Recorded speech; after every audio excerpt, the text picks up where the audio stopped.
మార్కండేయుడు బ్రహ్మదేవుడికి 20 శ్లోకాలు ఉండేటువంటి శివకేశవ అభేదస్థుతిని వినిపించాడు కూడా. ఈ స్తోత్రం హరివంశంలో విష్ణు పర్వంలో ఉంది. శ్రద్ధాభక్తులు కలవారందరూ కూడా హరిహర బ్రహ్మ సమ్మతమైన ఆ స్తోత్రాన్ని పఠించి తరించవచ్చును. ఇక్కడ ఇలా శివకేశవులిద్దరూ కూడా రాజీ పడిపోవటాన్ని గమనించిన కుంభాండు వెళ్ళి కుమారస్వామిని ఆశ్రయించాడు. భక్తరక్షా దీక్షితుడైనటువంటి కుమారస్వామి కుంభాండు తెచ్చిన రథంలోనే కూర్చొని కోపంతో మండిపడుతూ గరుక్మంతుడి మీద ఉన్నటువంటి ప్రద్యుమ్న బలరాముల మీద బాణవర్షం కురిపించాడు. ఇది గమనించిన శ్రీకృష్ణుడు మరు నిమిషంలో గరుక్మంతుడి మీద నిలబడి కుమారస్వామితో యుద్ధానికి తలపడ్డాడు. ఇటు శ్రీకృష్ణ బలరామ ప్రద్యుమ్నులు, అటు దేవసేనాధిపతి అయినటువంటి కుమారస్వామి ఒకరినొకరు తీసిపోకుండా ఒకరి మీద ఒకరు బాణాలు కురిపించుకున్నారు.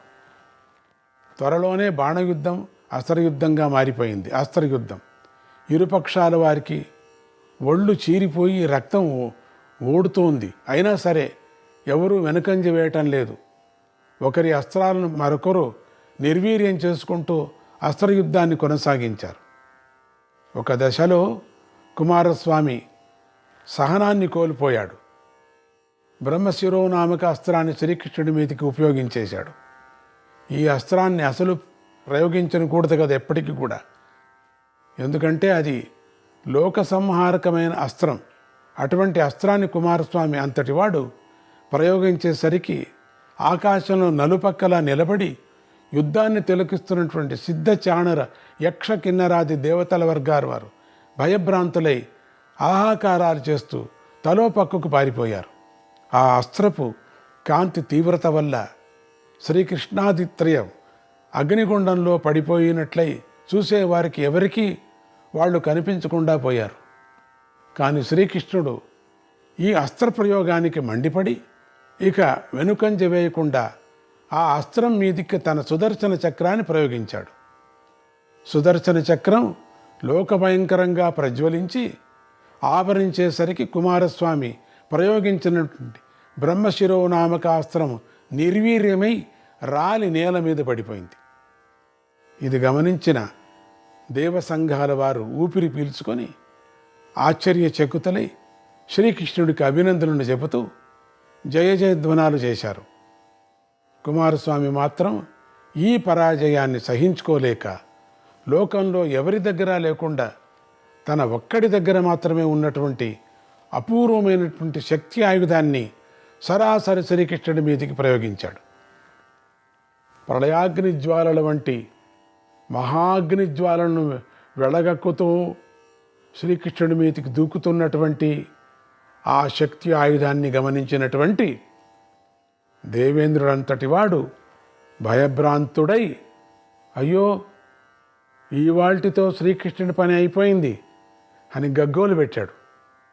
శ్రీకృష్ణుడు మాత్రం ఏమీ కంగారు పడకుండా తాపిగా నిలబడి ఆ శక్తి ఆయుధం బాగా దగ్గరికి వచ్చేదాకా ఆగి అది తన మీద పడబోతూ ఉండగా గట్టిగా ఒక హూంకారం చేశాడు. ఆశ్చర్యం ఆశ్చర్యం! ఆ హూంకార ప్రభావానికి జ్వాలలు ఎగజిమ్మి శక్తి ఆయుధం తడిబొగ్గుల కుప్పలాగా మారిపోయి నేలకు రాలిపోయింది. కృష్ణ కృష్ణ! కానీ శ్రీకృష్ణుడు అక్కడితో ఆగలేదు. చండ ప్రచండుడై చన చక్రాయుధాన్ని మరొకసారి ఆహ్వానించాడు. తన చేతిలోకి తీసుకున్నాడు. ఈ విషయాన్ని గమనించిన శంకరదేవుడు ఆ చక్రాన్ని కుమారస్వామి కూడా తట్టుకోలేడని తెలిసినవాడు గనుక తన కుమారుణ్ణి రక్షించుకోవటం కోసం తన భార్య అయినటువంటి పార్వతీదేవి యొక్క అంశలలో ఒక అంశ అయినటువంటి కోటవీదేవిని పిలిచి, నువ్వు కుమారస్వామిని రక్షించు అని ఆజ్ఞాపించాడు. కోటవీదేవి అంటే ఎవరో కాదు, నందగోకులంలో పెరుగుతున్నటువంటి దుర్గాశక్తియే. మనం చెప్పుకున్నాం కదా 2 మాటలు. ఆమె అనిరుద్ధుడికి ప్రత్యక్షమై అతడి బాణ పాశాలను విడిపించిన తల్లి ఈవిడే. ఈమె నందగోకులం వారందరికీ ఆడపడచ్చు. అలాంటి కోటవీదేవి రివ్వున ఆకాశంలోకి ఎగిరి చక్రం ప్రయోగించబోతున్నటువంటి శ్రీకృష్ణుడి ఎదురుగా శ్రీకృష్ణ కుమారస్వాముల మధ్యలో నిలబడింది. తమ ఇంటి ఆడపడుచు ఇలా ఎదుట పడేసరికి శ్రీకృష్ణుడు విసుక్కొని గిరుక్కును వెనక్కి తిరిగి, కోటవీదేవి, ఇలాంటి పిచ్చి పని ఎందుకు చేస్తున్నావు? నా చక్ర ప్రయోగానికి అడ్డుపడకు, పక్కకు తప్పుకో అని గర్జించాడు. ఆడపడుచు గనుక కోటవీదేవి భయపడలేదు. కుమారస్వామిని రక్షించాలనే సంకల్పంతో సమాధానం ఏమీ చెప్పుకోకుండా అలాగే నిలబడి ఉండిపోయింది. అది గమనించిన శ్రీకృష్ణుడు కోటవీదేవి వంక చూడకుండానే, కోటవీదేవి, నీకు కుమారస్వామిని బ్రతికించాలని ఉంటే నువ్వు అతడిని యుద్ధరంగంలోంచి తీసుకొని పక్కకు వెళ్ళిపో. అతడు యుద్ధరంగంలో నిలబడి ఉంటే మాత్రం బ్రతకుడు అన్నాడు. కోటవీదేవి వెనువెంటనే వెనక్కు వెళ్ళిపోయి కుమారస్వామితో మంతనాలాడి ఆయన్ని యుద్ధరంగంలోంచి పక్కకు తీసుకుపోయింది. అది గమనించిన శ్రీకృష్ణుడు తన చక్రాయుధాన్ని తానే ఉపసంహరించుకున్నాడు. కానీ కుమారస్వామి యుద్ధరంగంలోంచి వైదొలగటాన్ని గమనించినటువంటి బాణాసురుడు బాగా కంగారు పడిపోయాడు. కుమారస్వామి నిలబడి యుద్ధం చేసిన చోటికి తానే వచ్చి తానే శ్రీకృష్ణుడితో సూటిగా యుద్ధం చేస్తానని రంకెలు వేయసాగాడు. అతడి నిర్ణయానికి అతడి సైన్యం వారే బెదిరి తలో పక్కకి పారిపోయారు. కానీ అతడి ప్రధాన వీరులు మాత్రం అతడిని వదిలిపెట్టలేదు. అలాగే అతడి సేనా సమూహంలోని ప్రమథ గణం వారు కూడా అతడికి అండగానే నిలిచారు. అతడి పురోహితులు, పౌరవృద్ధులు ముందుకు వచ్చి అతడికి విజయం కలగాలని దీవెనలు ఇచ్చి ప్రోత్సహించారు. క్రోధావేశపరవశుడై ఉన్నటువంటి బాణాసురుడు తన మీదికి యుద్ధానికి తెగబడుతున్నాడని గమనించిన శ్రీకృష్ణుడు గరుక్మంతుడి మీద మరికొంత ముందుకు వచ్చి బాణాసురుడికి ఎదురుగా నిలబడ్డాడు. ఇలా శ్రీకృష్ణుడు సూటిగా తన కంటపడేసరికి బాణాసురుడి క్రోధమంతా తిట్లుగా మారిపోయింది. అతడు రకరకాలుగా ప్రగల్భాలు పాల్కుతూ శ్రీకృష్ణుడు ఇలా నిందించసాగాడు. ఒరీ శ్రీకృష్ణ, మితిమీరినటువంటి బలగర్వంతో నా మీదికి ఉరుకుతున్నావు.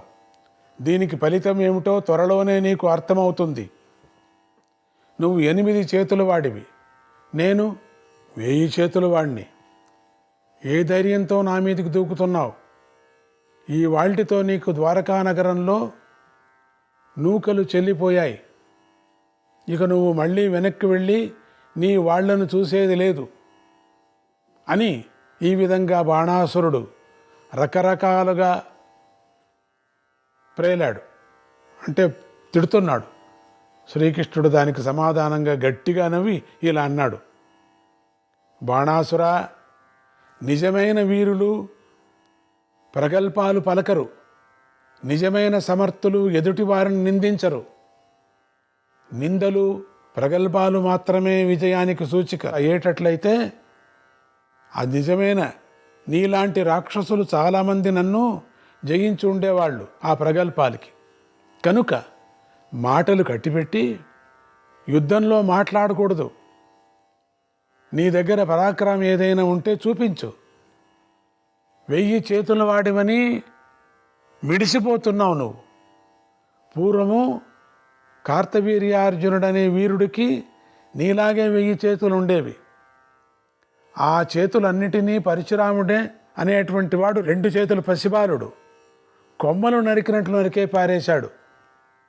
ఈ చరిత్ర నీకు తెలియదా? చేతులు లెక్క పక్కన పెట్టు. నీ చేతులలో నిజమైన బలముంటే నిరూపించుకో. యుద్ధానికి ముందుకురా. శ్రీకృష్ణుడు ఇలా గర్జిస్తూనే 8 చేతుల వాడు కాస్త 2 చేతుల వాడుగా మారిపోయాడు. బాణాసురుడి మీదికి బాణాలు గుప్పించేశాడు. ఆయనతో పాటు బలరామ ప్రద్యుమ్నులు కూడా బాణాలు గుప్పించారు.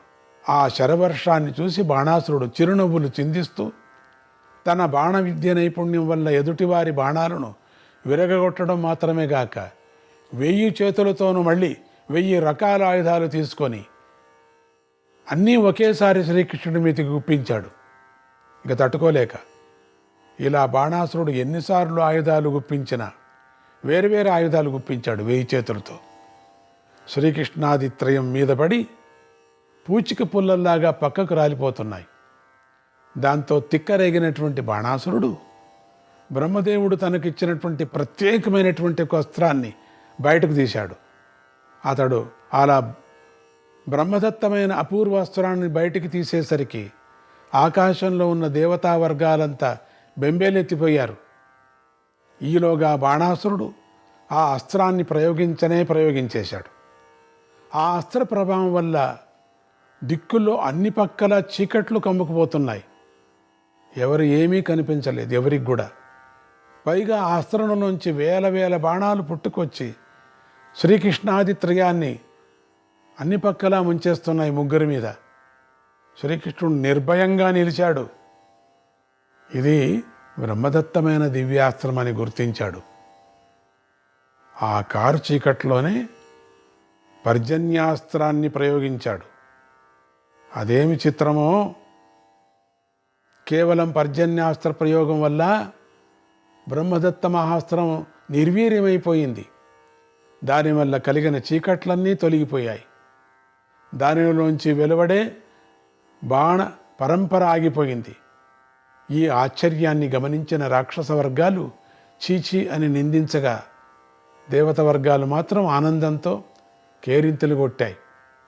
నారద మహర్షి అయితే ఆనందంతో గంతులు వేస్తూ అటు ఇటు దూసుకు వస్తున్నటువంటి బాణ పరంపరల మధ్యలోనే సంచరిస్తూ తన వీణను మీటుకుంటూ ఇటువంటి మహాద్భుత యుద్ధాన్ని చూడగలుగుతున్నాను అనుకున్నాడు కదా. అప్పుడు యుద్ధాన్ని చూడాలని, శ్రీకృష్ణుని మహాపరాక్రమాన్ని ప్రత్యక్షంగా దర్శించగలుగుతున్నాను, నా జన్మ ధన్యం అంటూ పాటలు పాడసాగాడు.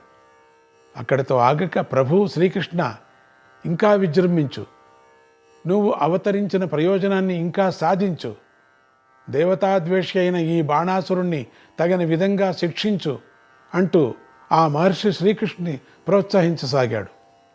ఈలోగా శ్రీకృష్ణుడు మరింత విజృంభించి తన బాణ ప్రయోగాలతో బాణాసురుడి రథాన్ని, గుర్రాలను, సారథిని కూడా చిన్న చిన్న ముక్కల క్రింద నరికేశాడు. అక్కడితో ఆగక బాణాసురుడి కవచాన్ని పగలగొట్టేశాడు. అతడు తన చేతికి ధరించిన హస్త కవచాన్ని కూడా ఛేదించి అతడు బాణాలు వేయలేని పరిస్థితికి తెచ్చి మరొక పెద్ద బాణంతో సూటిగా అతడి నామి మధ్యంలోకి లోతుగా కొట్టాడు. ప్రాణ సంకటకరమైనటువంటి ఆ దెబ్బకు బాణాసురుడు మరణించలేదు కానీ విలవిలలాడి మూర్చిపోయాడు. ఈ దశలో బాణాసురుడికి పూర్వం కుమారస్వామి బహుమతిగా ఇచ్చినటువంటి నెమలి వాహనం ఆగ్రహించి గరుక్మంతుడి మీదికి విరుచుకుపడ్డది. ఆ నెమలి గరుక్మంతుడి అంతటి వాణ్ణి మొదట్లో రకరకాలుగా చికాకులు పెట్టింది కానీ గరుక్మంతుడు త్వరలోనే తేరుకొని తన ఎదురు దాడికి నెమిలి కంఠాన్ని తన ముక్కుపుటాలతో పుచ్చుకొని ఆకాశంలో పైకెగిరి తన గోళ్లతోనూ రెక్కలతోనూ నెమిలిని తీవ్రంగా బాధించాడు. ఆ బాధకు తాళలేక నెమిలి ఆకాశంలోనే మూర్చిపోయింది. అప్పుడు గరుక్మంతుడు దాని కంఠాన్ని వదిలిపెట్టి తన కాళ్లతో గట్టిగా కొట్టి నేల మీదకు పడేశాడు. ఇక్కడ ఈ పక్షి యుద్ధం కొనసాగుతూ ఉండగా అక్కడ నేల మీద పడి బొర్లుతున్నటువంటి బాణాసురుడు తనలో తాను ఇలా ఆలోచించసాగాడు. ఎంతమంది చెబుతున్నా వినకుండా బలగర్వంతో యుద్ధం అని గర్జించాను. శంకరదేవుడు నవ్వినప్పుడు కూడా నాకు జ్ఞానోదయం కలగలేదు. ఈవాళ ఇటు నా రాక్షసులు అటు ఆ దేవతలు చూస్తూ ఉండగానే ఇలా దిక్కులేని వాడిని నేల మీద పడి పొర్లుతున్నాను. ఇప్పుడు నేనేం చేయాలి, నాకెవరు దిక్కు అని మథనపడ్డాడు. బాణాసురుడు ఇలా మథనపడుతూ ఉండగానే శంకర భగవానుడు బాణాసురుడి దీనస్థితిని చూశాడు. నందీశ్వరుణ్ణి పిలిచి ఇలా అన్నాడు, నందీశ్వర, ఎన్ని తప్పులు చేసినా బాణాసురుడు మనవాడు కదా, ఇప్పుడు ప్రాణాపదలో ఉన్నాడు, కానీ ఈవాళ నేను యుద్ధం చేసే పరిస్థితిలో లేను. కనుక నువ్వు బ్రహ్మదేవుడు నిర్మించిన సింహవాహనాలు గల ఈ మహారథాన్ని తీసుకొని బాణాసురుడి దగ్గరికి వెళ్ళు, అతన్ని ఏదో విధంగా ఆదుకో అన్నాడు మహేశ్వరుడు. నందీశ్వరుడు చిత్తమని వెంటనే ఆ సింహరథాన్ని తీసుకొని బాణాసురుడి దగ్గరికి వెళ్ళి అతన్ని ముట్టుకొని అతడి బాధలంతా పోగొట్టి, బాణాసురా లే, త్వరపడు, మహాదేవుడు పంపించిన ఈ రథంలో ఎక్కు. ఇది బ్రహ్మదేవుడు నిర్మించిన ప్రత్యేక రథం. దీనిని ఏ అస్త్రాలు ఏమీ చేయలేవు. నేనే స్వయంగా సారథిగా ఉంటాను. నువ్వు వీరుడివే యుద్ధం చేయి అని ప్రోత్సహించాడు. దాంతో బాణాసురుడికి ప్రాణం లేచి వచ్చినట్లయి ఒక్కసారిగా ఆ దివ్యరథంలోకి దూకి శ్రీకృష్ణుడి మీదికి బాణాలు గుప్పించి, అక్కడితో ఆగక బ్రహ్మశిరోనామక అస్త్రం అనేది ఉంది, అది తీసి వెనుక ముందు చూడకుండా శ్రీకృష్ణుడి మీదకి ప్రయోగించేశాడు.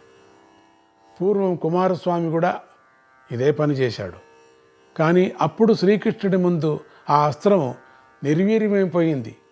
ఆ విషయం తెలిసి కూడా బాణాసురుడు మళ్ళీ అదే అస్త్రాన్ని ప్రయోగించాడు. లోకాలు ఆహాకారం చేశాయి. శ్రీకృష్ణుడు ఈ మాట ఏం చేశాడు? ఆ మాట జ్ఞాపనం చేసుకొని ఈ మాట ఏం చేశాడు? ఆ అస్త్రం మీదికి తన చక్రాయుధాన్ని ప్రయోగించాడు. ఆ చక్రాయుధము బ్రహ్మశిరోనామకాస్త్రాన్ని మింగేసింది. మళ్ళీ శ్రీకృష్ణుడి దగ్గరకు వచ్చేసింది కూడా మింగేసి. ఈ అస్త్ర ప్రయోగంతో బాణాసురుడిలో కాస్తో కూస్తో మిగిలినటువంటి ఎంతో ఉంది. శక్తి కాస్త హరించుకుపోయింది. అతడు నీరసంగా పడిపోయి రథంలో కూలిపోయాడు. అది గమనించినటువంటి శ్రీకృష్ణుడు బాణాసురుణ్ణి తన మాటల్లో ఇలా పోట్లు పొడవపోసాగాడు. ఏరా నాయనా బాణాసుర, అలా మౌనంగా ఉన్నావేమిటి? ఇందాకటిలాగా ప్రగల్భాలు పలకవేమిటి? అలా వ్రేళ్లాడిపోతున్నావేమిటి? పూర్వం కార్తవీర్యార్జునుడి 1000 భుజాలను పరశురాముడు నరికివేశాడని చెప్పాను కదా. నేను నీ చేతులను పూర్తిగా నేను నరకను, 2 చేతులు మిగిలిస్తా. అప్పటిదాకా ఓపిక తెచ్చుకొని నిలబడు. ఈ లోపలే భయంలో ప్రాణాలు పోగొట్టుకోకు అన్నాడు. శ్రీకృష్ణుడు ఈ విధంగా మాట్లాడుతూనే తన సుదర్శన చక్రంలోనికి సమస్త నక్షత్రాల సారాన్ని, సమస్త దేవతల ఆయుధాల సారాన్ని, సమస్త వేదాల సారాన్ని, ఇలా ప్రపంచంలో ఉన్న ప్రశస్తమైన సారాలన్నిటినీ ఆకర్షించి ఆ తేజోబలం వల్ల 1000 సూర్యులులాగా వెలిగిపోతూ ఉన్నటువంటి ఆ సుదర్శన చక్రాన్ని బాణాసురుడి మీదికి ప్రయోగించటానికి సిద్ధపడ్డాడు. ఈ విషయాన్ని గమనించిన పార్వతీదేవి బెంబేలు పడుతూ పరమేశ్వరుడి దగ్గరికి వెళ్ళి, దేవదేవ, శ్రీకృష్ణుడు స్వయంగా చక్ర ప్రయోగం చేస్తే మన బాణుడు మనకు దక్కడు. ఆ చక్రానికి ప్రపంచంలో తిరుగులేదు. కనుక మీరు ఏదైనా ఉపాయం చేసి మన పుత్రుడైన బాణుణ్ణి రక్షించండి అని పుత్రుడైనటువంటి వాడు గగ్గోలు పెట్టింది. శంకరదేవుడు ఒక్క నిమిషం ఆలోచించి పార్వతీదేవిలోని అంశాలైనటువంటి కోటవీదేవిని, లంబాదేవిని కూడా బయటకు ఆహ్వానించి మీరు వెళ్ళి మీ ప్రయత్నం చేయండి అని ఆజ్ఞాపించాడు. వెంటనే ఆ దేవతలిద్దరూ కూడా అదృశ్య రూపంలో శ్రీకృష్ణుడి దగ్గరికి వెళ్ళి ఆయనకు మాత్రమే కనిపించేటట్లుగా నుంచున్నారు. శ్రీకృష్ణుడు కొంచెం ఇరుకున పడి చూస్తూ ఉండగానే కోటవీదేవి నిలబడిపోయింది. శ్రీకృష్ణుడు రుసరుసలాడుతూ గట్టిగా కళ్ళు మూసుకొని ఇలా అన్నాడు, కోటవీదేవి, మళ్ళీ ఇదేం పని? ఈ మాట నీకు తోడుగా లంబాదేవి కూడా తెచ్చుకున్నావు కదా. ఎవరు అడ్డం పడ్డా సరే గర్వాత్ముడైన ఈ బాణాసురుడు నేను వదిలిపెట్టేది లేదు. వీడికి ఇవాళ నా చేతిలో చావు తప్పదు అన్నాడు. అప్పుడు కోటవీదేవి ఏమీ మాట్లాడలేదు. లంబాదేవి మాత్రం ఇలా మనవి చేసింది, నారాయణ నారాయణ, హరే కృష్ణ.